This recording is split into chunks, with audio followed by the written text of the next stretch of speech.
Assalamualaikum warahmatullahi wabarakatuh. Iya, buka puasa dengan kebab, pilih daging yang banyak. Salamnya sudah dijawab, saya ucapkan terima kasih banyak. Alhamdulillah, rabbil alamin, wassalatu wassalamu ala asyrafil anbiya'i wal mursalin wa ala alihi washabbihi ajma'in. Yang pertama kami hormati tentunya kepada Profesor Dr. Kiai Haji Rosyid Anwar MAG selaku Rektor UIN Sunan Gunung Jati Bandung. Yang kami hormati Ketua DKM Fathul Ummah Bapak Insinyur Haji Arifin Fahmi beserta dengan jajarannya, dan juga Bapak Ibu jamaah yang hadir di sini yang insyaallah semuanya dalam rahmat Allah Subhanahu wa taala. Yang pertama dan utama, marilah sama-sama kita ucapkan puji serta rasa syukur kita kepada Allah Subhanahu wa taala yang alhamdulillah berkat hidayahnya lah sampai hari ini kita masih bisa merasakan nikmatnya beragama Islam, nikmatnya beribadah, dan juga tentunya nikmatnya merasakan bulan suci Ramadan. InsyaAllah pada malam hari ini kita akan bersilaturahmi dalam acara memperingati malam Nuzulul Quran bertepatan dengan malam 17 Ramadan 1446 Hijriah.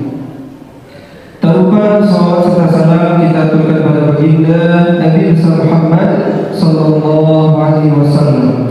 Bapak Ibu hadirin jamaah yang berbahagia, pada kesempatan yang berbahagia ini izinkan saya berdiri di sini sebagaimana yang ditugaskan sebagai pembawa acara dalam acara tabligh akbar peringatan malam Nuzulul Quran. Sebagaimana yang kita ketahui bahwa Al-Quran merupakan salah satu dan satu-satunya mukjizat terbesar yang diterima oleh Nabi Muhammad SAW, yang mana mukjizat tersebut terus terjaga sampai sekarang dan insya Allah akan sedang terjaga sampai hari kiamat kelak. Al-Quran diturunkan oleh Allah Subhanahu wa taala kepada Nabi Muhammad SAW melalui perantara malaikat Jibril alaihissalam, yang tentunya sebagai pedoman dan juga petunjuk bagi umat manusia di muka bumi, sebagai jalan yang kita tempuh dan juga sebagai jalan yang lurus yang insyaallah sebagai jalan yang diridhoi oleh Allah Subhanahu wa taala. Bapak Ibu jamaah sekalian, untuk memanfaatkan waktu, langsung saja saya akan membacakan susunan acara pada malam hari ini, yaitu sebagai berikut. Yang pertama, pembukaan. Kedua, pembacaan ayat suci Al-Quran. Ketiga, sambutan Ketua DKM Fathul Ummah. Keempat, tausiah sekaligus doa. Dan yang kelima, penutup. Hadirin hadirat yang dirahmati oleh Allah Subhanahu wa taala, melangkah kita pada acara yang pertama, yakni pembukaan. Marilah sama-sama kita buka acara pada malam hari ini dengan sama-sama melafalkan basmalah. Bismillahirrahmanirrahim. Selanjutnya pembacaan ayat suci Al-Quran yang insyaallah akan dibacakan oleh saudara Al-Ustaz Fikri Hidayatullah. Kepada saudara Fikri Hidayatullah, waktu dan tempat kami persilakan.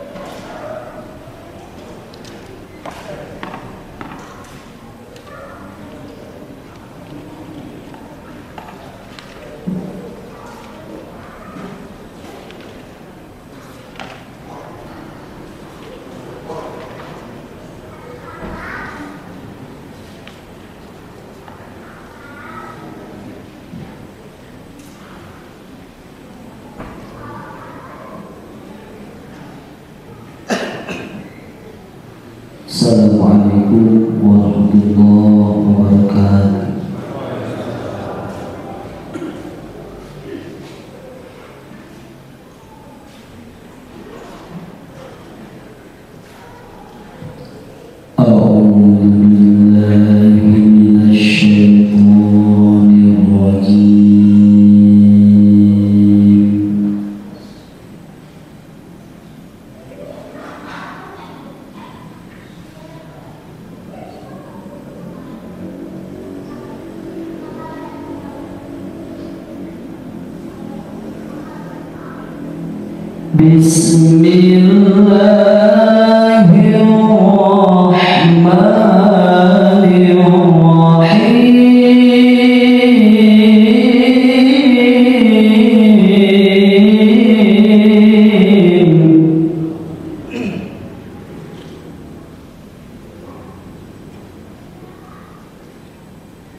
شهر رمضان الذي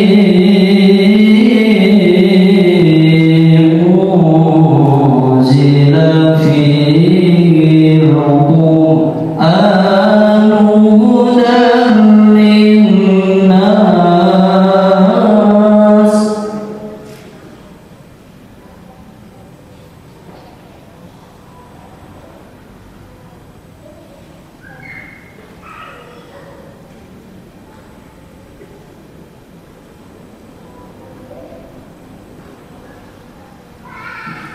هدى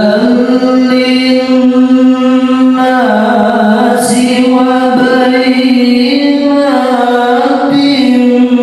من الهدى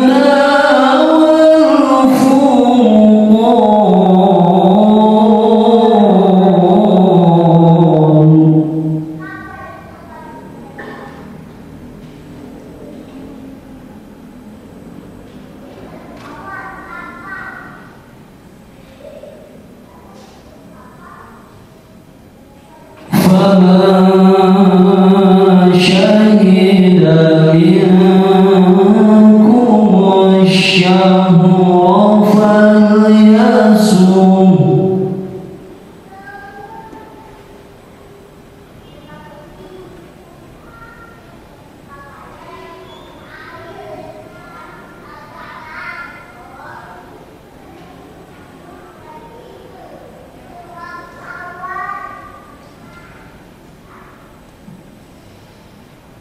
وما كان مريضا أو على سفر فعدة من أيام أخر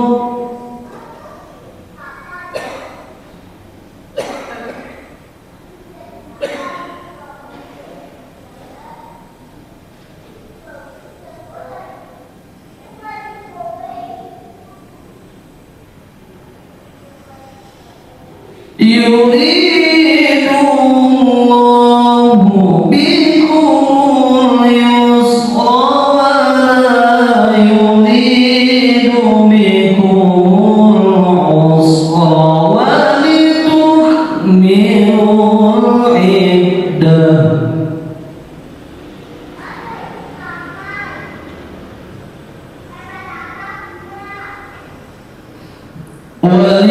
ولتكملوا العدة ولتكبروا الله على ما هداكم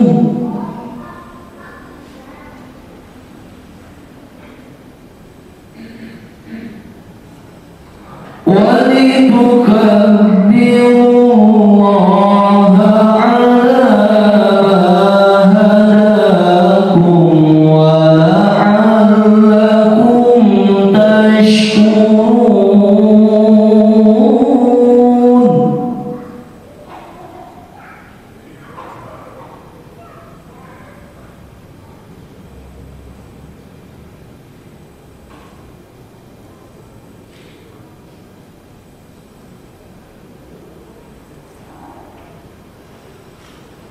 وإذا سألك عبادي عني فإني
Sadaqallahul Maha benar Allah dengan segala firman-Nya. Demikian pembacaan ayat suci Al-Quran. Semoga dilimpahkan rahmat dan hidayah serta amal baik bagi beliau yang membacakannya dan juga untuk kita yang mendengarkannya. Acara selanjutnya adalah sambutan yang akan disampaikan oleh Ketua DKM Fathul Ummah, yakni Bapak Insinyur Haji Arifin Fahmi. Kepada Bapak Insinyur Haji Arifin Fahmi, waktu dan tempat kami persilakan.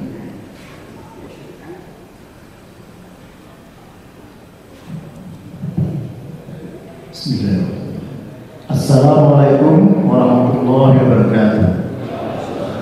Alhamdulillahirrahmanirrahim. Assalatu wassalamu ala asyrafil anbiya'i wal mursalin wa ala alihi washabbihi ajmain.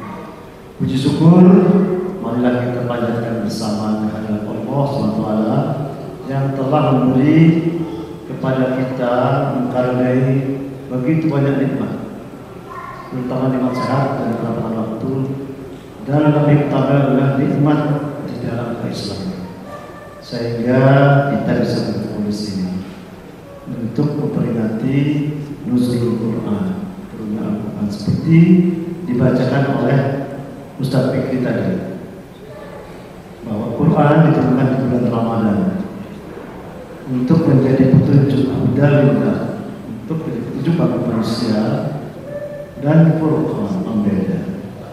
Nah, untuk bisa mempergunakan Quran sebagai huda, petunjuk dan pembeda di dalam kita menjalani kehidupan ini, maka kita harus mengerti, tidak hanya membaca, tapi mendalami, mengerti dan melaksanakannya. Nah, untuk itu di rumah dalam program kajian kita sudah khusus untuk tafsir Quran kita ada 3 materi. Yang pertama adalah Profesor Badrul Zaman, yang kedua untuk tematik, yang kedua adalah Dr. Hafiz Muslim khusus juz 30, yang ketiga adalah tafsir komprehensif oleh Pak Dr. Saiful Islam. Ini adalah untuk membantu kita jamaah untuk lebih memahami Al-Quran. Nah, malam ini kita akan dicerahkan oleh Pak Prof. Rosyalman Pak yang sudah kita kenal. Lalu kita sudah mengundang beliau juga selama Ramadan, ya, memberikan juga khusus Al-Quran. Kita jamaah Fathul Ummah yang usianya sudah rata-rata di 60, Pak Prof. Kalau orang Jawa bilang perswida, kata Pak Joko ya, Pak. Di atas 60 itu memang kalau untuk belajar sendiri Al-Quran memang tidak mudah, terutama karena handicap bahasa Arab. Karena itu kita memerlukan bantuan dari pemateri-pemateri. termasuk Bapak malam ini. Jadi supaya kita lebih mudah mengerti inti-inti yang terkandung dalam Al-Quran. Kalau kita lebih memahami, kita akan melaksanakannya juga dengan baik dan benar. Sehingga itulah harapan kami. Jadi kemarin juga kita bahas, memang lebih susah untuk bisa belajar mandiri. Memang ada program belajar mandiri, tapi kita perlu bantuan. Dan untuk itulah kita mengundang pemateri-pemateri yang bisa memberi inspirasi kepada kita di dalam memahami Al-Quran ini, agar kita lebih mudah dalam pelaksanaan. Saya kira itu yang inti dari peringatan malam ini. Mudah-mudahan dengan tambahan nanti materi dari Pak Profesor Dr. Rosihon, kita bisa tercerahkan di dalam rangka upaya kita lebih memahami Al-Quran ini, karena ini sudah terbukti Al-Quran dalam jangka waktu 23 tahun Nabi Muhammad dengan pendapat Al-Quran dan dilaksanakan dengan betul-betul dengan sungguh-sungguh bisa membuat satu peradaban baik, peradaban yang rahmatan, peradaban Islam yang rahmatan alam bil alamin dari sejak zaman jahiliyah. Baik, saya itu dari kami. Billahi taufiq wal hidayah. Wassalamualaikum warahmatullahi wabarakatuh.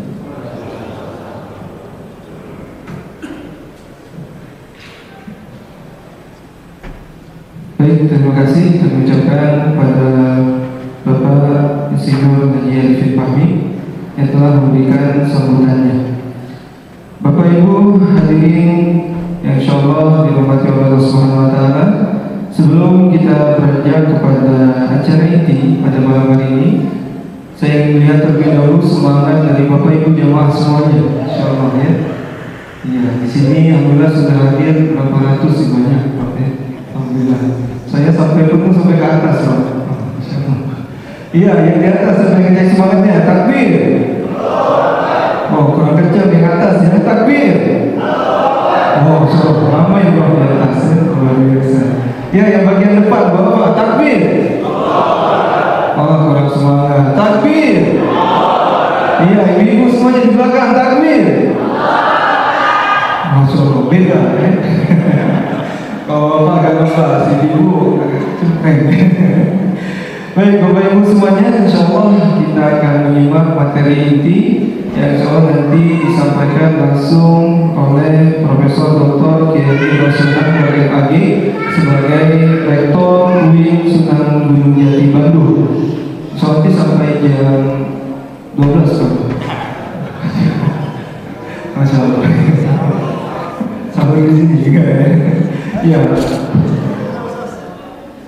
Ya, baik Bapak Ibu semuanya, insya Allah nanti tidak lewat dari jam 10 barangkali akan disampaikan langsung Prof. Baik, Bapak Ibu hadirin yang dirahmati Allah Subhanahu wa taala, insya Allah tema pada malam hari ini adalah Al-Quran dan keselamatan hidup, yang insya Allah nantinya akan disampaikan langsung oleh Profesor Dr. Kiai Rosunan Anwar MAG.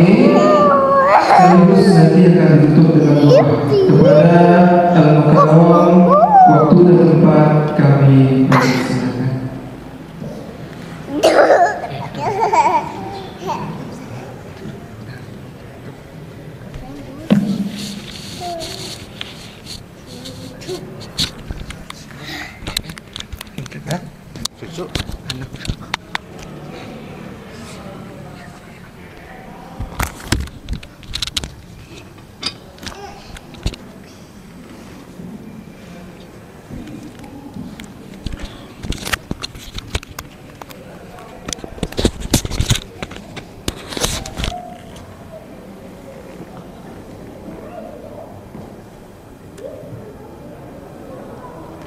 Bismillahirrahmanirrahim.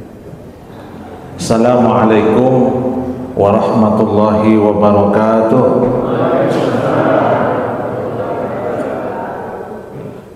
Alhamdulillahi rabbil alamin. Wassalatu wassalamu ala asyrafil anbiya'i wal mursalin Sayyidina wa maulana Muhammadin wa ala alihi wa sahbihi ajma'in. Amma ba'd.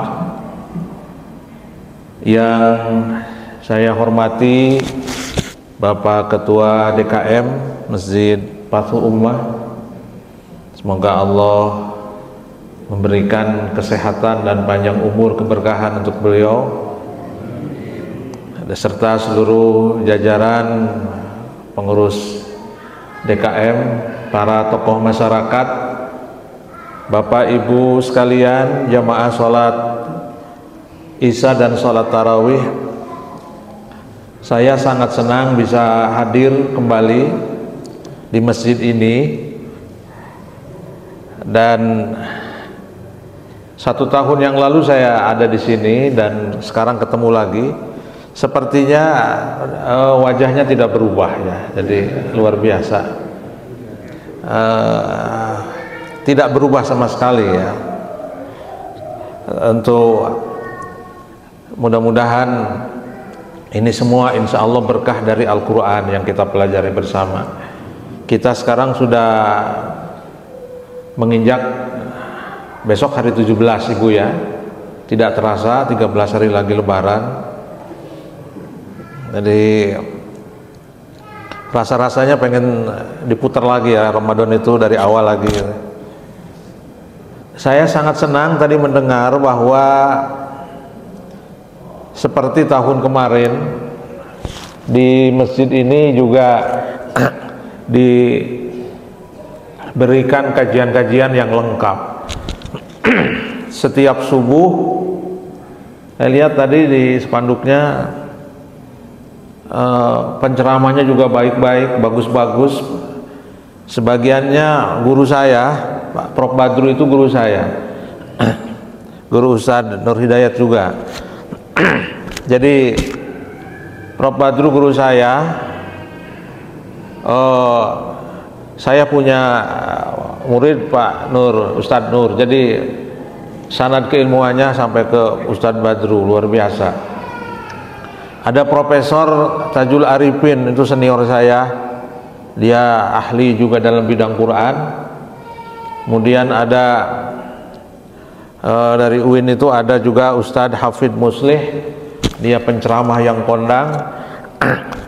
Lalu kemudian setiap salat Isya setelah itu ada kultum, betul ya, selama Ramadan. Jadi ini luar biasa. Saya tidak banyak menemukan ada masjid punya kajian yang sehebat seperti di masjid ini. Ini luar biasa. Jadi 1 bulan mendengarkan ceramah dari orang-orang yang hebat ya. Setiap hari mendengar kultum. Ini jangan-jangan ilmunya seperti mahasiswa saya semua ini nanti.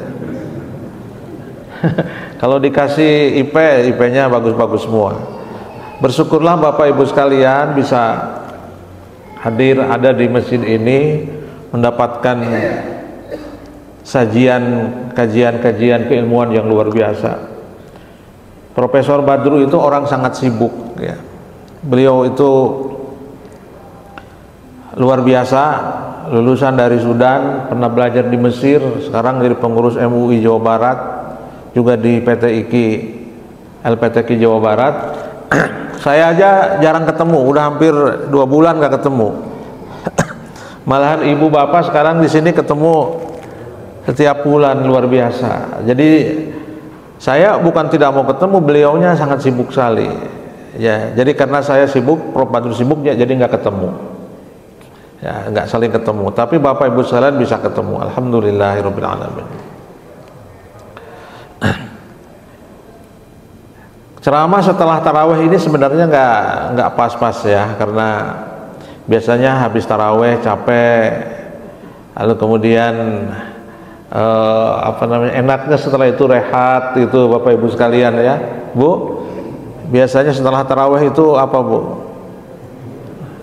Ya mungkin yang belum makan, atau yang mau melanjutkan kolaknya yang belum selesai mungkin dilanjutkan dengan kolaknya.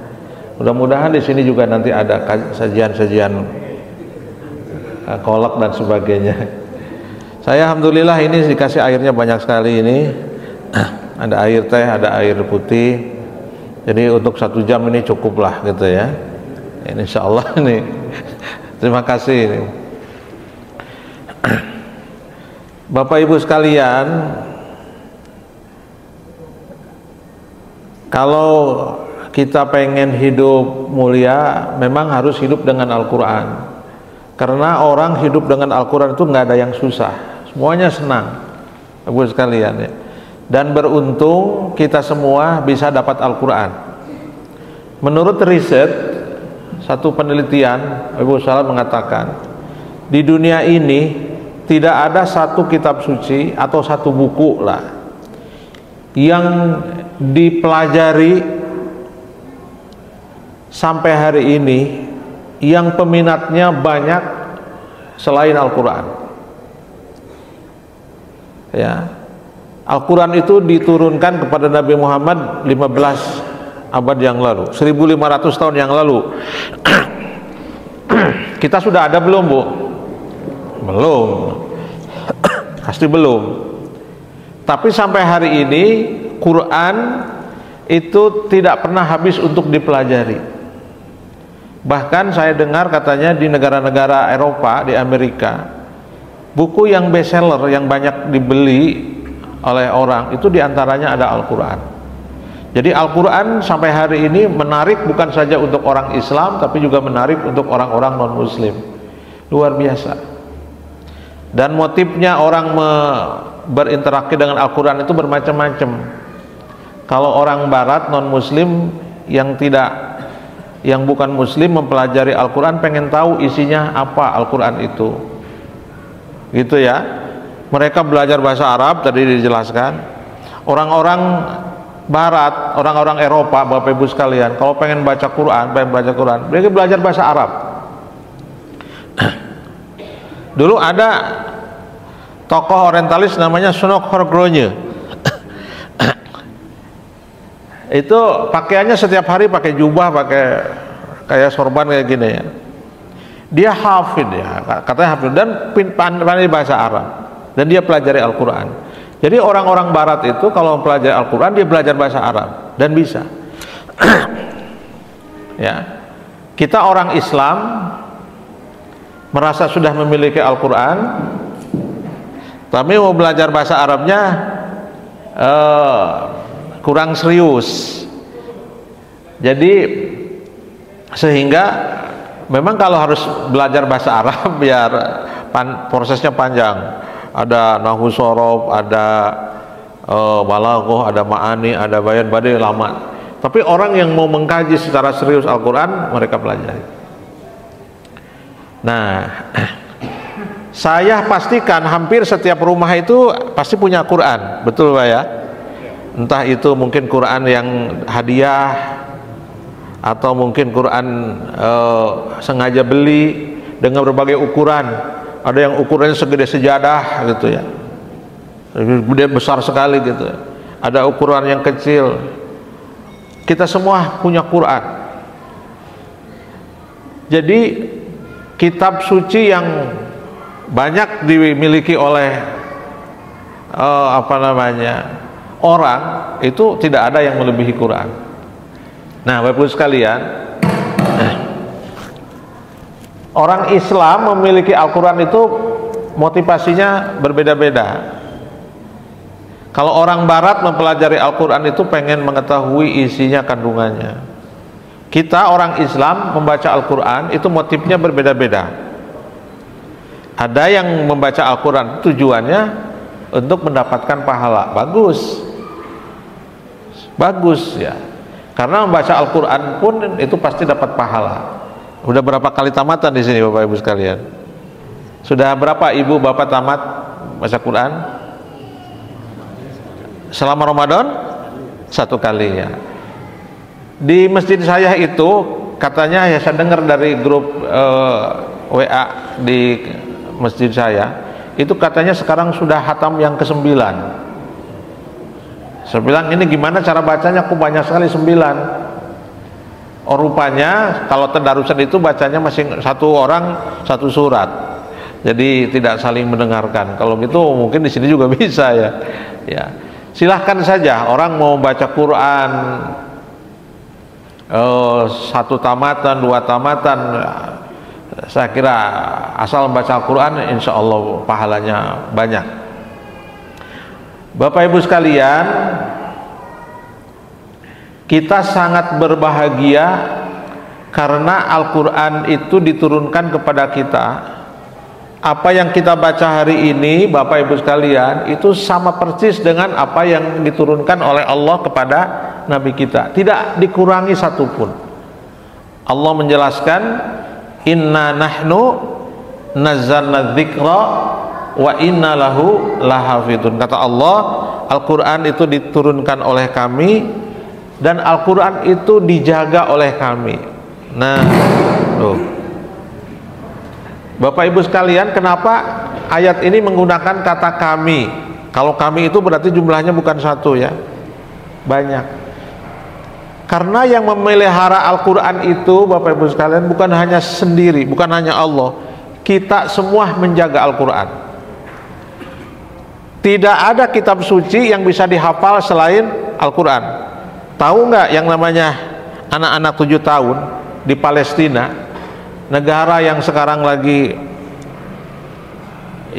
dapat ujian dari Allah, dalam kondisi seperti itu, anak-anak usia 7 tahun, 8 tahun, 9 menghafal Quran itu udah biasa, sudah banyak. Karena di sana di Palestina membaca Al-Quran, menghafal Quran itu sudah tradisi turun menurun. Jadi udah biasa ibu kalau membaca, ada anak-anak itu hafal Quran, itu sudah biasa di Palestina, di negara yang tidak punya keamanan dan ketentraman seperti kita. Alhamdulillah kita dalam keadaan tentram, nyaman, tapi tradisi hafalan Qurannya juga banyak. Banyak anak-anak kita yang hafid pesantren-pesantren Quran yang hafal Quran. Di sini insya Allah ada yang hafal Quran ya. Ada, ini Ustaz Imam ini hafal Quran. Nah, jadi cara Allah Subhanahu wa Ta'ala menjaga Al-Quran Bapak Ibu sekalian itu dengan melibatkan banyak orang. Jadi ibu kalau lihat Al-Quran gitu, ada titik 1 ya, Bismillahirrahmanirrahim, Mbak, titik 1, betul ya? Bismillahirrahmanirrahim, him ya, titik 2. Itu kalau seandainya titiknya dibuang 1 ya, Bismillahirrahmanirrahim, ya-nya dibuang 1, kira-kira ada yang tahu nggak bahwa itu titiknya hilang 1? Kalau Ar-Rahmanir-Rahim karena setiap hari ngelihat ya pasti tahu itu titiknya hilang 1. Tapi kalau ayat Al-Quran yang nggak pernah didengar gitu, apakah Ustadz Nur Hidayat itu sudah pernah membaca semua ayat Al-Quran di masjid ini? Ada 6.236 ayat Al-Quran. Ada yang mengatakan 6.666. Kalau nggak percaya hitung aja satu-satu Bu ya. Bismillah 1, Alhamdulillah 2 gitu. Nanti berapa angkanya yang ketemu? Kalau misalnya ada ayat Al-Quran di tengah-tengah Bapak Ibu sekalian, kemudian titiknya dihilangkan, pasti kita yang nggak paham bahasa Arab nggak tahu apakah ayat ini hilang atau tidak titiknya. Tapi Allah Subhanahu wa Ta'ala punya mekanisme yang luar biasa untuk memelihara Al-Quran. Saya informasikan pencetakan Al-Quran yang ada di kita, karena Kementerian Agama juga punya percetakan Al-Quran di Bogor. Bapak Ibu sekalian, percetakan Al-Quran di kita itu steril dari debu, steril dari debu-debu ya. Sebab kalau misalnya nggak steril, debu itu masuk ke kertas, dicetak, kemudian menjadi titik. Yang harusnya titiknya 2 menjadi 3, yang harusnya 1 menjadi 2, kan begitu. Dicetak pakai kertas, pakai plat, kemudian ada debu masuk ke situ, titiknya bisa menjadi 2, bisa jadi. Sehingga percetakan Al-Quran itu benar-benar bersih. Nah, setelah percetakan selesai, Quran itu tidak disebarkan kepada kita sebelum diteliti terlebih dahulu oleh tim tahqiqul Quran. Jadi ada apa namanya, di lembaga namanya Lajnah LPMQ, itu khusus untuk setelah dicetak itu Quran kemudian dibaca satu-satu, diteliti apakah ini pas atau tidak titiknya. Setelah itu kemudian baru dibagikan kepada kita semua. Jadi Al-Quran yang sudah sampai kepada kita itu, Bapak Ibu sekalian, itu Al-Quran yang sudah dilengkapi, sudah dibaca dengan sedemikian rupa sehingga tidak ada yang keliru satupun. Itu cara Allah Subhanahu wa Ta'ala memelihara Al-Quran. Jadi Al-Quran yang diterima oleh Nabi Muhammad 15 abad yang lalu persis sama dengan Al-Quran yang kita baca. Nah, jadi supaya tidak ada lagi keraguan, apakah dulu Quran itu seperti ini, bunyinya sama, Bapak Ibu sekalian. Al-Ikhlas itu pendeknya seperti itu dengan sekarang sama, tidak ada bedanya. Jadi beruntung kita semua mendapatkan Al-Quran yang dijaga kemurniannya oleh Allah Subhanahu wa Ta'ala sampai sekarang. Nah, itulah tadi Ustadz Nur mengatakan bahwa Al-Quran itu mukjizat yang artinya mukjizat itu yang luar biasa, yang tidak ada bandingannya. Dan Al-Quran itu tidak bisa ditiru, Bapak Ibu sekalian. Dari semenjak zaman Nabi Muhammad sampai zaman sekarang, tidak ada satu orang pun yang bisa meniru Al-Quran. Kalau nyanyi-nyanyi itu, nyanyi-nyanyi dangdut itu bisa ditiru, gampang ya. Ada lagu dangdut kemudian dibikin ditiru-tiruannya bisa. Tapi Al-Quran itu tidak pernah orang bisa menirukannya. Kata Al-Quran, kalau kalian ragu terhadap Al-Quran, Fa'tu bisurah, bikin aja satu surat. Jangankan satu surat, satu ayat saja. Sampai hari ini tidak ada yang bisa membuat sama seperti Al-Quran. Dulu pada zaman Nabi dan seterusnya, dari zaman Abu Bakar ada orang yang namanya Musallamah Al-Kadzab. Musallamah Al-Kadzab itu ya dia bukan muslim tapi kafir Quraisy, mencoba membuat Al-Quran. Dia mau mengutip atau meniru surah Alam Taro. Surah apa? Alam Taro? Al-Fil. Alam Taro kaifa fa'ala rabbuka bi ashabil. Kemudian dia bikin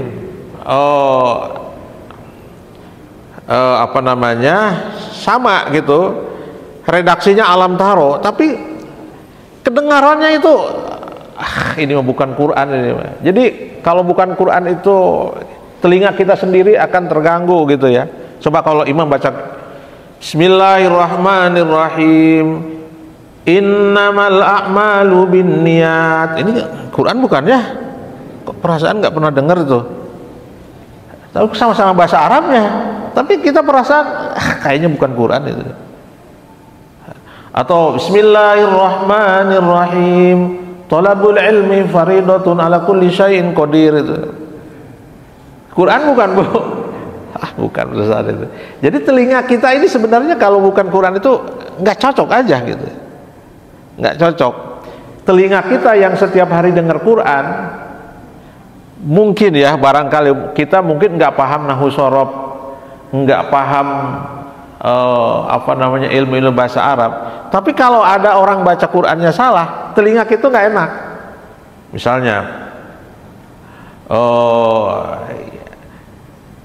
Misalnya Al-Fatihah yang sering kita dengar setiap hari,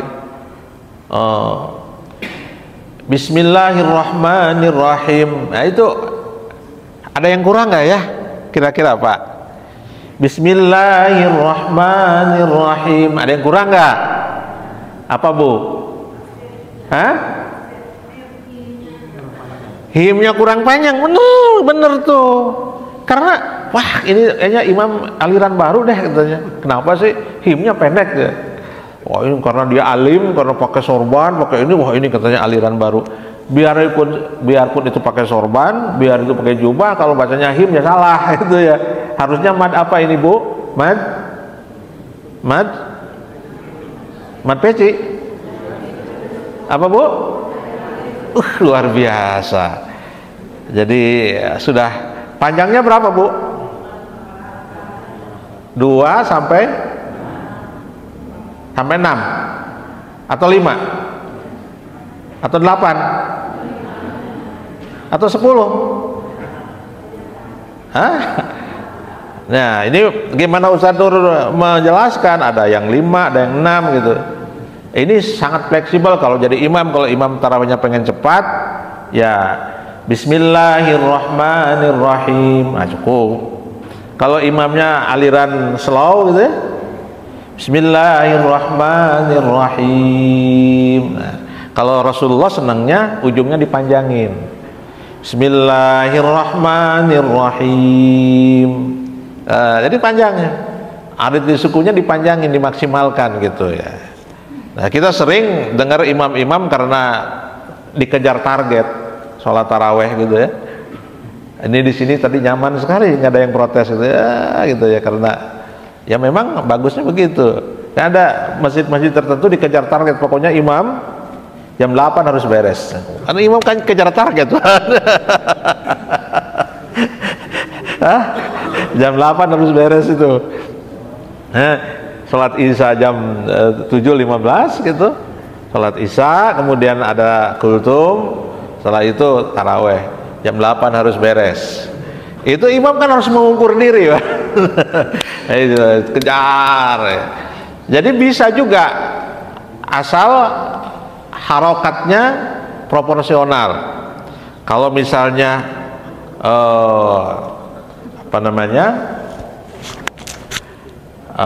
waladdallin itu mad apa?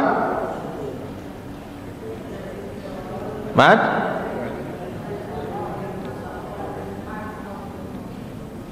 berapa harokat? Tasdidnya waladdallin berapa? 6. Nah, 6 harokat. 6 harokat itu berapa panjangnya? Nanti sebab ada namanya mad tabi'i 2 harokat. Standarnya bagaimana? Standarnya kalau misalnya 2 harokatnya itu 1 ketuk, alhamdulillahi, berarti nanti 6-nya itu seukuran yang tadi. Jangan sampai ukuran 6-nya itu ketukannya begini, mad tabi'i ketukannya lambat. Itu tidak sesuai. Misalnya gini, alhamdulillahi rabbil, itu haji terlalu panjang. Kalau misalnya lahnya mau panjang, alhamdulillah, itu dianggap 2 harokat, berarti waladdolinnya harus panjang. Kan ukurannya begitu kan? 3 kali ini waladdallin, karena panjang teuing, temenang putus. Tidak boleh tanafus, tidak boleh bernapas di tengah-tengah. Gitu. Harus balik lagi Pak, nggak boleh. Nah, jadi ada yang namanya bacaan Al-Quran itu al-hadar, cepat, nggak ada masalah. Bacaan. Jadi misalnya tadi Kementerian Agama menamakan Al-Quran 350.000 dalam sehari. Sudah saya ikut khataman tadi di Masjid Agung. Saya sendiri harus baca 3 juz. Kalau bacanya seperti Ustadz Nur tadi, nggak selesai itu tuh. Tapi bacanya cepat. Alhamdulillahirabbil alamin. Yang penting harokatnya itu proporsional gitu Bu ya. Nah gitu. Jadi jangan ketika suami jadi imam taraweh di rumah gitu ya. Kan begitu. Katanya bapak kalau mau jadi imam taraweh belajar dulu di rumah dah katanya. Ya. Tapi kemudian kalau surat agak wal asri ujungnya atin atau al-falak ujungnya anas, ini kok ayah kok suratnya berbeda ya. Ini ilmu dari mana ini? Dapat dengar dari profesor subuh. Jadi suratnya berbeda. Nggak, itu lupa itu mah ya, lupa. Jadi kalau harokatnya itu pengen standar ya, Kalau pengen cepat berarti matobinya pendek, jangan terlalu panjang ya. Alhamdulillahirabbil alamin. Tapi kalau misalnya tartil seperti Ustadz tadi ya agak panjang, alhamdulillah. Tapi begitu ketemu dengan 6 harokat berarti harus panjang gitu Bu ya. Nah, jadi itu apa namanya? Itulah Al-Qur'an ya, yang sekali lagi Al-Quran yang diturunkan oleh Allah Subhanahu wa Ta'ala kepada kita dengan berbagai kelebihan, dengan berbagai mukjizatnya, dipelihara oleh Allah Subhanahu wa Ta'ala. Dan yang paling melekat dalam Al-Quran, Al-Quran itu salah satu kitab suci yang mudah dihafal. Mudah dihafal. Coba bayangkan, Quran itu berapa halaman rata-rata Bapak? 500 sekian halaman ya, 500 sekian halaman. Tapi bisa dihafal. Bisa dihafal. Kalau bukan mukjizat, ini agak sulit. Ibu, ini mungkin ada mahasiswi di sini beli buku yang 100 halaman, hafal loh. Nggak boleh ketukar kata-katanya. Bisa nggak? Jangankan itu, surat dulu, surat pertama dari mantan pacar dulu gitu ya. Kan kita dapat surat dulu, Pak DKM ya dulu waktu hafal kan, dari A sampai Z hafal nggak? Mau hafal lah, hesek. Tapi Quran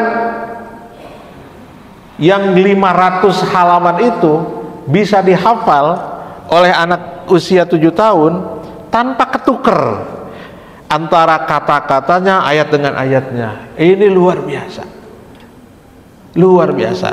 Jadi kalau misalnya ada kita, kita mah susah menghafal Quran karena kita kurang, keinginannya kurang kuat. Coba aja Pak. Jadi tidak menghalangi. Saya punya, karena saya lama bersahabat dengan teman-teman di Telkom ya. Jadi teman-teman Telkom itu, bapak-bapak kalau sudah pensiun itu biasa di masjid. Satu saat saya diundang ceramah ke salah satu masjid ya.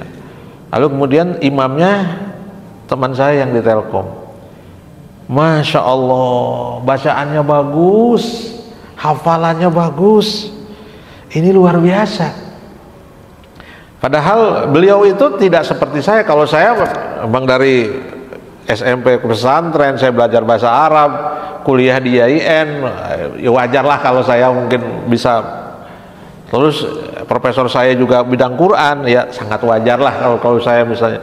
Ini ahlinya bidang umum, bidang keuangan segala macam, kemudian terjun ke masyarakat, setelah itu jadi imam masjid dan bacaannya bagus, luar biasa. Jadi rupanya di masjid itu katanya ada pengkaderan. Jadi ada pengkaderan, kalau ada imam berhalangan nanti siapa yang maju, jadi dikader. Dan hafalan 30 juz. 30 juz itu dihafal dengan mudah Bapak Ibu sekalian. Jadi kalau mau jadi imam sholat minimal juz 30 itu hafal ya, supaya tidak diulang-ulang suratnya gitu ya. Ya suratnya kalau nggak kulhu, kalau dipalak, kalau berbinas, alam naso, alam taro, ya trikul 2 alam itu gitu ya, muter-muter terus gitu. Padahal Al-Quran itu ada 6.660 ayat. Jadi nanti kalau Bapak jadi imam sholat di rumah, baca surat yang lain. Mah, baca surat Yasin ya, saya bagus saya. Allahu Akbar, waladhdallin, amin. Bismillahirrahmanirrahim, Yasin. Allahu Akbar, kan Yasin. Ini baca Yasin yang penting. Nah, walaqad yassarnal Qur'ana lidzikri. Allah itu memudahkan Al-Qur'an itu untuk diingat.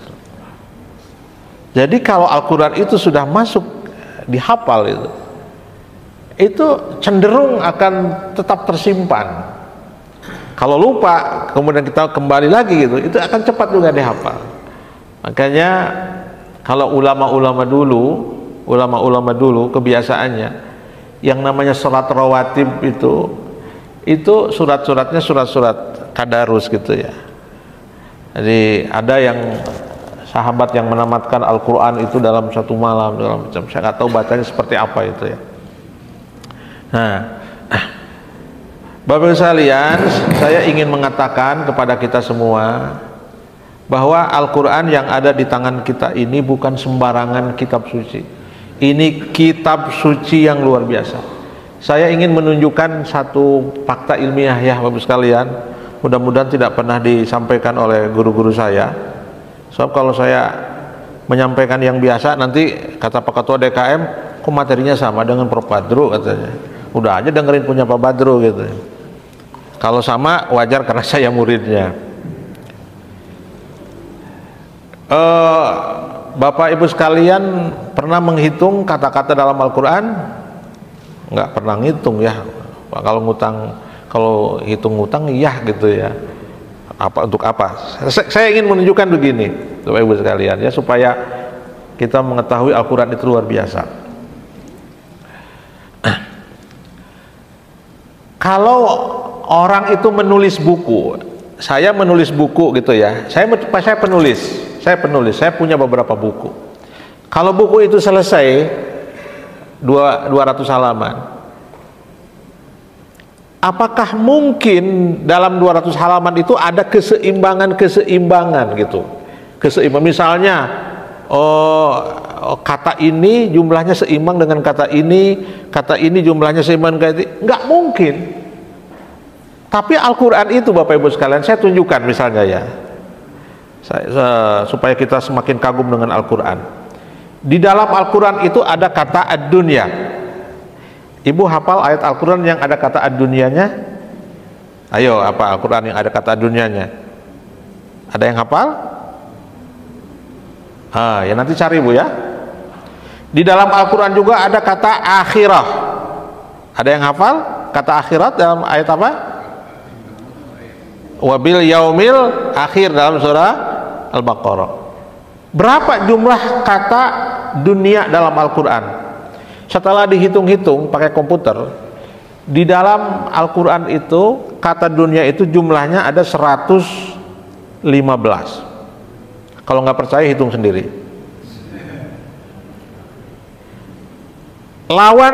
Bukan lawan ya, kata akhirat ya, dunia akhirat kan dua pasangan. Kata akhirat pun jumlahnya sama 115. Coba, ini kalau bukan mukjizat, tidak mungkin itu kok bisa ada keseimbangan. Kata dunia dengan kata akhirat itu jumlahnya sama-sama 115. Ini luar biasa. Lalu misalnya kata malaikat. Nah, kita dengar karena Al-Quran ada kata malaikat. Contohnya apa ya ayatnya ya? Malaikat itu tanazzalul malaikat ya. Jumlah kata malaikat dalam Al-Quran itu ada 88 kali. Ustadz kok bisa ngitungnya? Lah pakai komputer sekarang mah gampang. Pakai AI sekarang mah gampang. Tulis aja di AI. Artificial Intelligence, tulis aja berapa jumlah kata malaikat dalam Al-Quran. Dia langsung hitung sendiri, Pak. 88. Gimana ngitungnya? Nggak tahu, itu mesin. Tanya, bener kan ngitungnya? Bener atuh. Kata AI itu. Lalu kemudian kata setan yang itu antagonis gitu ya.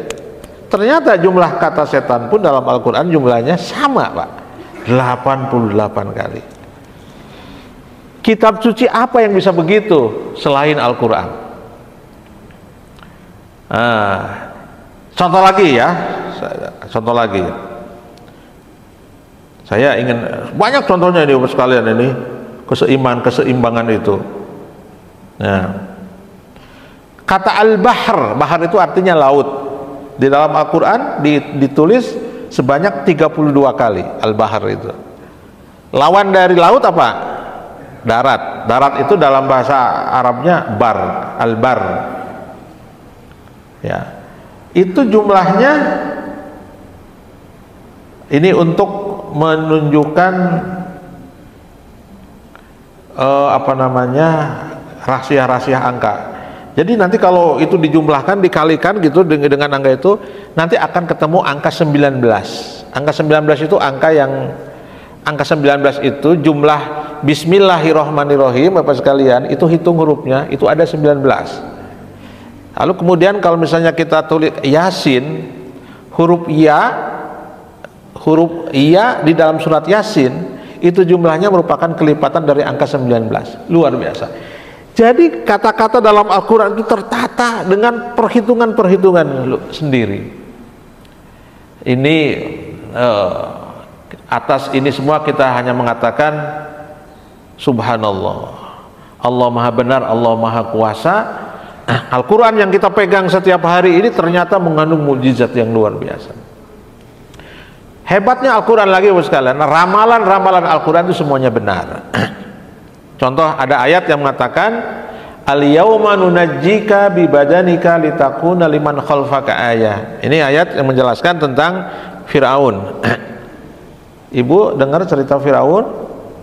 Firaun meninggalnya karena apa? Diare? Di Mesir mah kayaknya nggak ada diare. Karena apa? Karena tenggelam. Jadi waktu Firaun itu mengejar Nabi Musa ya, ibu sekalian, Nabi Musa dengan pasukannya selamat, kemudian Firaun ditenggelamkan. Lalu kemudian waktu itu Firaun merasa bersalah, dia mau bertobat tapi nggak bisa, kalau enak aja.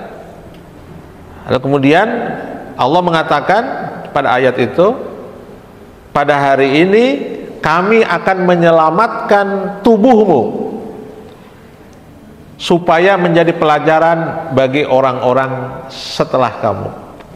Bagaimana mekanismenya Allah menyelamatkan? Tenggelam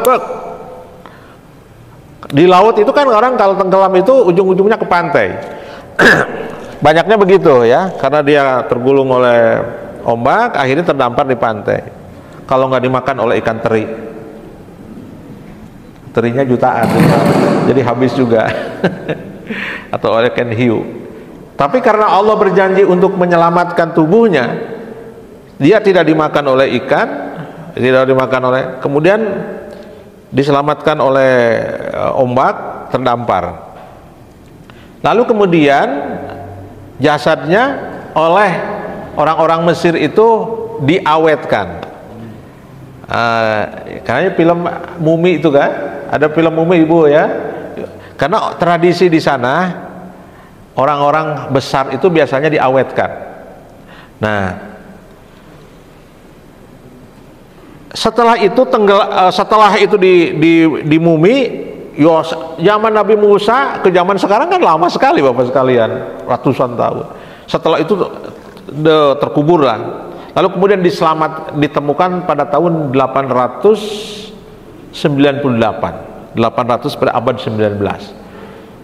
Yang dimumikan oleh orang Mesir saat itu kemudian ditemukan lagi pada tahun 898, dan itu diyakini Firaun yang tenggelam itu.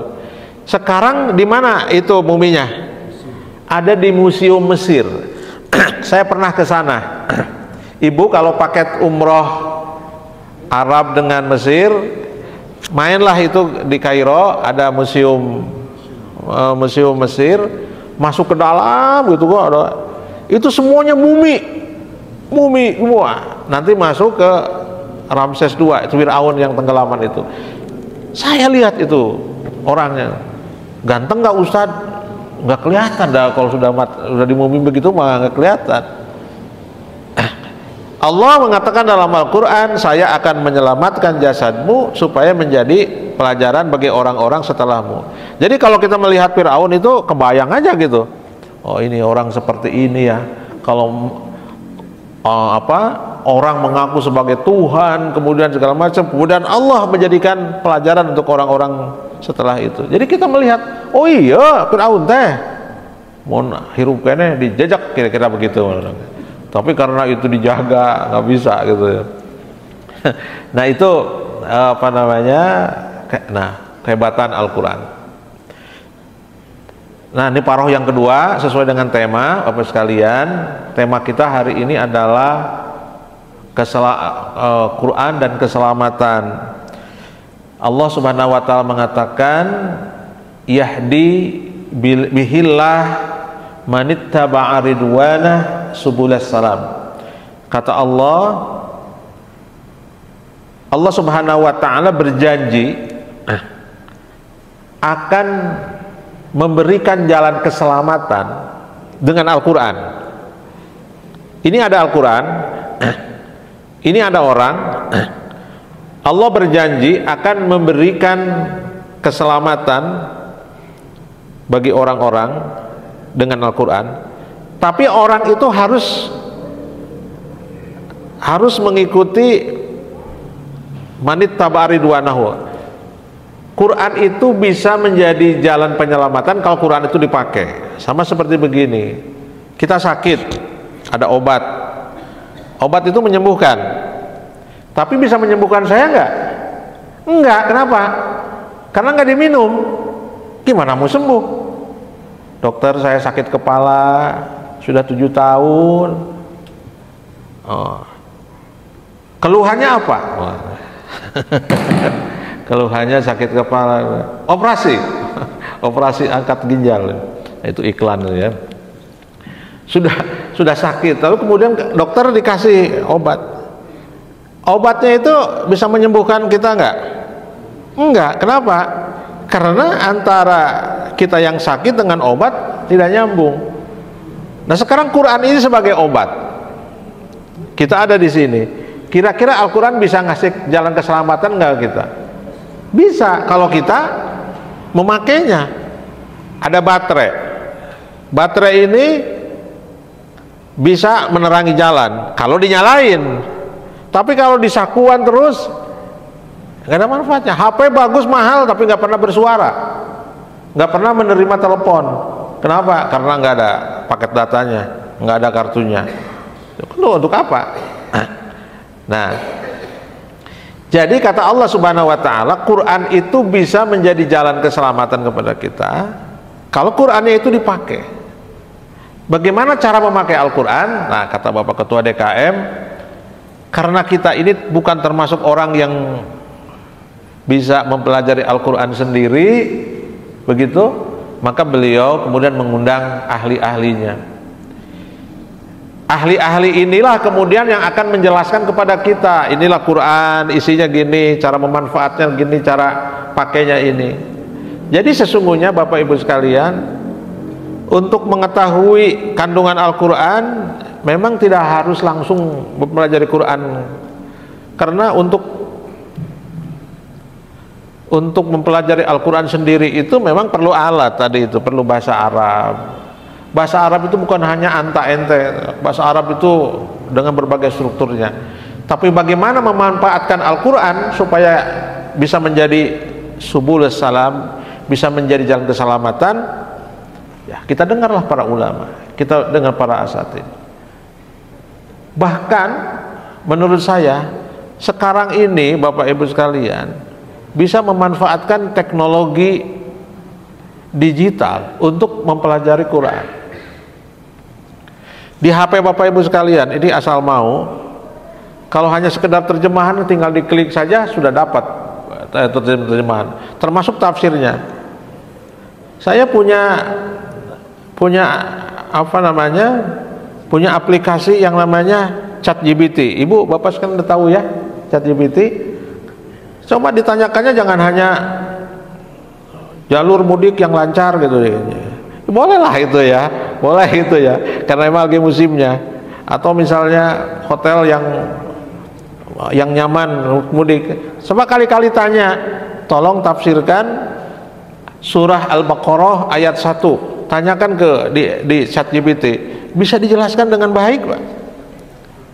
Saya khawatir Pak Ketua DKM setelah tahun depan, kalau ChatGPT sudah menjelaskan semuanya, kayaknya nggak perlu deh mengundang Ustadz ke sini.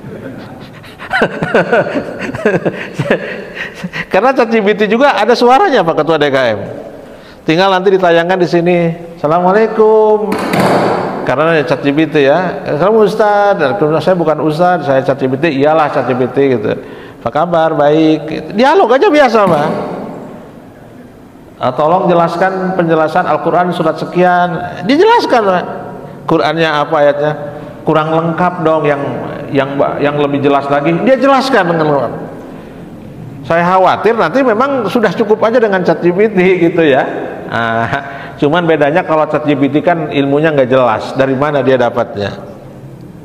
Sebab ilmu itu harus jelas silsilah keilmuannya, harus nasab keilmuannya harus jelas. Dia dari mana dapat ilmunya? Sebab ilmu itu semua yang kita amalkan setiap hari itu Bapak Ibu sekalian harus punya jalur yang nyambung kepada Nabi kita, Nabi Muhammad. Kalau enggak nyambung sanadnya, enggak jelas, itu khawatir nanti kita enggak bisa mempertanggungjawabkan amaliyah kita. Kita setiap hari sholat. Sholat kita itu menurut siapa? Bapak Ibu sekalian, sholat mengikuti siapa? Menurut Rasul. Emang langsung lihat Rasul? Enggak kan? Ada YouTube-nya enggak Rasul? Misalnya Rasulullah YouTube gitu, ada sholat, enggak kan? Terus Bapak sholatnya ngikutin siapa?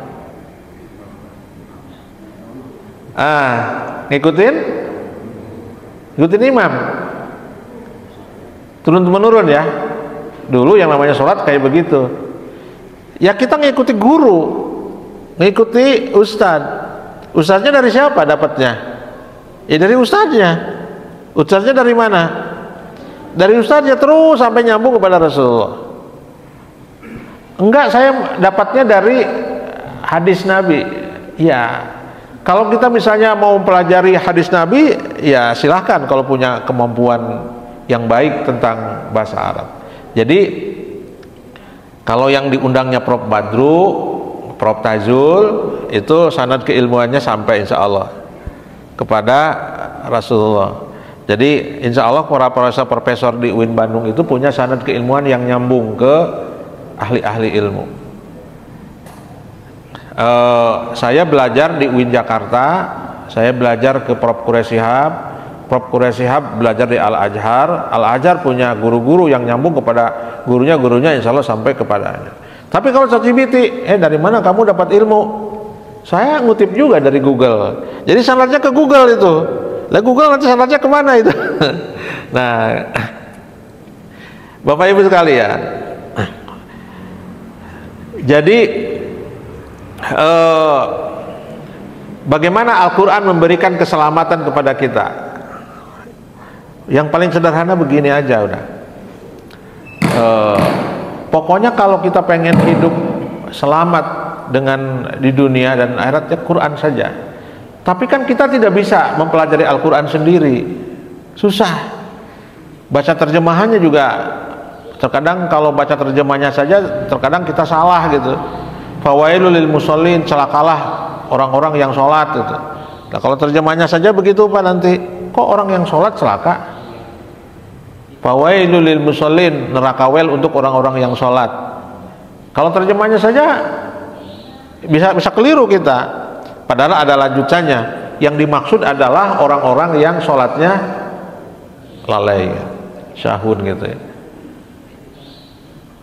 Kayak gini mungkin mudahnya begini. Kalau saya pengen makan sayur asem, enaknya gimana Pak Bu ya? Kalau saya pengen makan sayur asem, saya nggak bisa bikin sayur asem. Enaknya gimana? Ya istri aja yang buat gitu. Istri aja yang buat, nanti kita makan gitu. Kalau istri yang buat jangan protes. Ini bikin sayur asemnya bener nggak? Kentak itu apa namanya? Tangkilnya ada nggak? Tangkilnya bener nggak? Orang nggak bisa kok banyak tanya. Makan aja gitu. Kalau istri nggak bisa gimana? Ya gampang lah, tinggal aplikasi GoFood. Sayur asam terdekat 20 km pesen, insya Allah nyampe besok. Itu saya ngasih contoh untuk makanan. Kalau kita tidak bisa mempelajari Al-Quran langsung dari Al-Quran, lalu gimana? Dengar saja orang-orang yang ahlinya. Sederhana sebenarnya, sederhana, tinggal dengar aja. Sebab orang yang ahlinya menjelaskan Al-Quran pasti dia punya dasar, punya keilmuan. Sama seperti cara sholat, cara kita sholat taraweh, cara kita macam-macam itu, dengar aja guru. Nah, pada ayat ini Bapak Ibu sekalian dijelaskan bahwa jalan keselamatan yang Allah berikan kepada kita itu ternyata bukan hanya satu.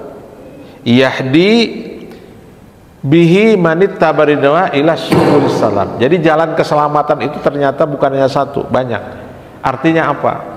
Untuk mendapatkan keselamatan di dunia dan akhirat itu ternyata jalannya tidak satu. Kemudian oleh orang diterjemahkan bahwa yang dimaksud di sini adalah pandangan-pandangan, pemikiran-pemikiran tentang Islam itu kan tidak satu. Jadi terkadang kita mendengarkan ada ulama yang berbeda pendapat terkait dalam satu hal. Misalnya yang sering diperdebatkan di Ramadan adalah tentang apa? Tentang jumlah sholat taraweh 8kah atau 20kah? Kalau di Madinah berapa? Sampai 36. Sehingga katanya yang pendapat yang paling mudah sholat tarawih itu paling sedikit 2 paling banyak 20. Mau 2 boleh, mau 20 boleh. Yang paling itu ingin mengatakan bahwa yang 8 dengan yang 8 dengan yang 20 itu sebenarnya kalau dilihat dari apa namanya, dari istinbatul hukm, dari proses kesimpulan untuk menyimpulkan itu, dua-duanya punya dalil, dua-duanya punya argumentasi. Artinya kita jangan terlalu fanatik dengan satu pendapat. Mungkin satu kali Pak Ketua DKM mengundang Ustadz ke sini, tiba-tiba pandangannya berbeda dengan Ustadz-Ustadz yang pernah diundang. Jangan heran, biarin aja, karena memang pemahaman terhadap Al-Quran itu memungkinkan ada keragaman-keragaman. Di dalam fikih itu ada fikih madhab Imam Syafi'i, ada fikih Imam Hanafi, dan sebagainya, untuk menunjukkan bahwa memang pandangan-pandangan itu bisa ditelelir. Jadi intinya mau 8 rakaat boleh, mau 20 rakaat boleh, yang penting jangan nggak taraweh, begitu ya. Kalau misalnya kita mau sujud, mana pertama kali yang harus diletakkan? Tangan dulu atau dengkul dulu? Dengkul dulu atau tangan dulu? Kalau mau sujud, Pak, biasanya mana dulu? Ibu biasanya mana dulu? Dengkul dulu. Dengkul boleh, sujud lalu tangan boleh. Yang nggak boleh itu kepala dulu kan tuh ya. Kalau kepala dulu dijungkel gitu. Jadi Bapak Ibu sekalian, pokoknya kalau kita pengen mendapatkan keselamatan dengan Quran, ya kita harus banyak berinteraksi dengan Quran. Kalau kita berinteraksi dengan Al-Quran, jangankan menafsirkannya, membacanya saja sudah memberikan keselamatan. Ingat ayat Al-Quran, hadis Nabi yang mengatakan, Iqra'u al-Qur'ana fa innahu ya'ti yaumal qiyamah syafi'an li ashabi. Bacalah Quran, insya Allah kita akan diberikan syafaat oleh Al-Quran pada hari kiamat. Itu yang bacanya saja. Jadilah kita sebagai orang-orang hamil Quran, orang-orang yang menjaga Quran. Insya Allah akan mendapatkan kemuliaan di dunia Al-Quran. Bagaimana caranya? Membaca, menghafal, mendengarkan uraian tentang Quran, termasuk apa yang dilakukan oleh Pak Ketua DKM besar jajaran, itu termasuk bagian dari hamil Quran, menjaga Quran. Beliau berkenan mengundang ahli-ahli Quran ke sini, karena tidak semua juga ada Ketua DKM yang mau menghadirkan profesor-profesor. Profesor katanya diundang, gimana ya? Mau nggak dia diundang? Transportnya berapa dia? Kira-kira begitu kan pikirannya kalau profesor itu. Profesor itu hanya gelar akademik, Pak. Dia ustadz juga sama. Profesor itu ustadz juga sama. Insya Allah profesor itu punya jiwa untuk berdakwah. Jadi jangan karena dia profesor, kalau profesor nanti gimana ya gitu. Ya, jadi apa namanya? Beliau itu menghadirkan ini semua kan dalam rangka menjaga Al-Quran, memperkenalkan kita semua dengan Al-Quran. Jadi berterima kasihlah kita bisa berinteraksi dengan Al-Quran sedemikian rupa di bulan Ramadan ini. Insya Allah ini memberikan manfaat bagi kita semua. Jadi tidak harus kita menjadi mufasir, tidak harus kita jadi mempelajari Quran langsung sendiri. Udah dengerin aja lah. Nggak usah semua orang tuh bisa bikin bala-bala, ribet gitu. Tinggal beli aja. Masa semua orang harus bikin bala-bala? Ada orang ahli bala-bala, ahli mesin. Yang ahli mesin ya ahli mesin, ahli bala-bala gitu. Tidak semua orang itu ahli tafsir. Oh udah nggak usah. Tidak semua orang tuh ahli bala-bala. Kalau pengen bala-bala tinggal beli aja, gampang. Gitu. Atau di masjid juga nanti kalau tajil ada bala-bala gitu. Nggak usah beli gitu. Kalau kita pengen belajar kandungan Al-Quran, dengerin aja ahlinya gitu. Sudah cukup gitu. Dengerin aja. Atau kalau tidak nanya, Ustadz ini maksudnya ayat ini apa gitu. Ada yang nanya kepada saya, Ustadz saya pengen nanya. Nanya apa? Kok dalam Al-Quran itu sholat itu kok cuma 3 waktu? Kan sebenarnya 5. Bagus tuh. Aqimis sholat liduluki sam'i ila ghusl Quran. Sholat itu hanya 3 waktu aja ternyata dalam Al-Quran itu, yaitu subuh, maghrib, isya. Yang lainnya gimana? Ya itu kemudian dijelaskan oleh ustadznya. Oh maksudnya begini-begini. Nah, tapi kalau nggak mau ribet dengan Quran, ribet lah, semakin mempelajari semakin ribet. Ya udah dengerin aja, dengerin aja. Udah urusan mudik aja belum selesai ini, urus segala macam ini suruh. Ya udah dengerin aja, dengerin ustadz menjelaskan, karena yang dijelaskan oleh ustadz yang punya sanad keilmuan, insya Allah sumbernya Al-Quran. Ya, mudah-mudahan Allah Subhanahu Wa Taala senantiasa memberikan kesempatan kita untuk terus berinteraksi dengan Al-Quran sehingga kita mendapatkan keselamatan di dunia dan akhirat. Ini maka kita semua berdoa kepada Allah Subhanahu Wa Taala. Allahumma shalli ala sayyidina Muhammad, amin ya rabbal alamin. Alhamdulillahi rabbil alamin, hamdan na'imin, hamdan syakirin, hamdan yuafi ni'ama wa yukafi mazidah. Ya Rabbana lakal hamdu kama yanbaghi li jalali wajhika riba. Ya Allah, ya rabbal alamin, Ramadan adalah bulan Al-Quran. Engkau turunkan Al-Quran di bulan Ramadan. Ya Allah, ya rabbal alamin, jadikanlah Al-Quran sebagai pedoman hidup kami, ya Allah. Ya Allah, jadikanlah Al-Quran sebagai rambu-rambu kehidupan kami. Ya Allah, ya Rabbal Alamin, berikanlah kekuatan dan hidayah kepada kami untuk senantiasa berinteraksi dengan Al-Quran. Ya Allah, jadikanlah Al-Quran sebagai pemberi syafaat kepada kami pada hari kiamat kelak. Ya Allah, bukakanlah pikiran dan hati kami untuk selalu bisa berinteraksi dengan Al-Quran. Berikanlah pemahaman kami kepada anak-anak kami, kepada suami dan istri kami untuk bisa mendalami kandungan-kandungan Al-Quran. Ya Allah, ya Rabbal Alamin, berikanlah keselamatan hidup di dunia dan akhirat dengan Al-Quran. Ya Allah, selamatkanlah kami, selamatkanlah anak kami, selamatkanlah istri kami, suami kami. Ya Allah, kumpulkanlah kami semua di surgamu sebagaimana Engkau mengumpulkan kami di tempat ini. Ya Allah, mudah-mudahan Engkau menerima semua kebaikan-kebaikan kami di bulan Ramadan ini. Ya Allah, mudah-mudahan Engkau mengampuni dosa-dosa kami di bulan Ramadan ini. Ya Allah, mudah-mudahan Ramadan ini merupakan Ramadan yang terbaik bagi kami. Ya Allah, ya Rabbal Alamin, berikanlah kesempatan kami untuk mengisi bulan Ramadan dengan sebaik-baiknya. Ya Allah, jangan biarkan Ramadan berlalu dari kami sementara dosa-dosa kami masih belum terhapus. Ya Allah, berikanlah semua kebaikan-kebaikan Ramadan kepada kami. Allahumma taqabbal minna innaka antas samiul alim wa tub alaina innaka antat tawwabur rahim. Rabbana atina fid dunya hasanah wa fil akhirati hasanah wa qina adzabannar. Wa sallallahu ala sayyidina Muhammadin wa ala alihi wasallam. Subhana rabbika rabbil izzati amma yasifun. Wassalamun alal mursalin walhamdulillahi rabbil alamin. Demikian Bapak Ibu sekalian yang bisa sampaikan, mudah-mudahan ada manfaatnya. Wal afu minkum. Wassalamualaikum warahmatullahi wabarakatuh. Baik, terima kasih kami ucapkan kepada Profesor Dr. Kiai Yusuf Anwar yang telah menyampaikan materi tentang Al-Quran dan keselamatan hidup. Ada beberapa poin yang tercatat di sini. Di antaranya pertama, tidak ada satupun kitab maupun kitab suci yang ramai dibaca atau dipelajari kecuali daripada Al-Quran. Dan orang-orang yang telinganya terbiasa dengan Al-Quran, walaupun hafal akan merasa tidak nyaman ketika kalimat asing yang bukan termasuk dalam kalimat-kalimat Al-Quran.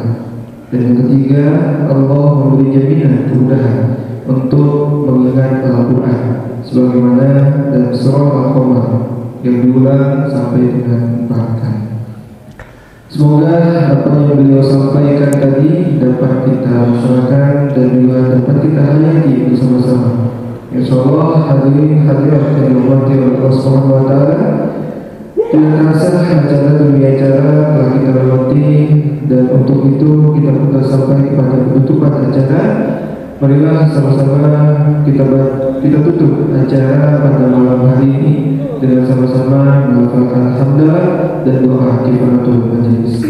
Alhamdulillahirabbil alamin. Subhanakallahumma wa bihamdika asyhadu an la ilaha illa anta astaghfiruka wa atubu ilaik. Saya selaku pembawa acara mohon maaf atas segala kekurangan apabila ada salah kata dan juga salah dan lain sebagainya dalam membawa acara ini. Kami sekali lagi mengucapkan permohonan maaf dan kami ucapkan juga terima kasih kepada Bapak Ibu hadirin yang setelah sudi hadir sampai dengan sekarang kita masuki sesi akhir acara. Untuk itu kita tutup bila taufik wal hidayah. Wassalamualaikum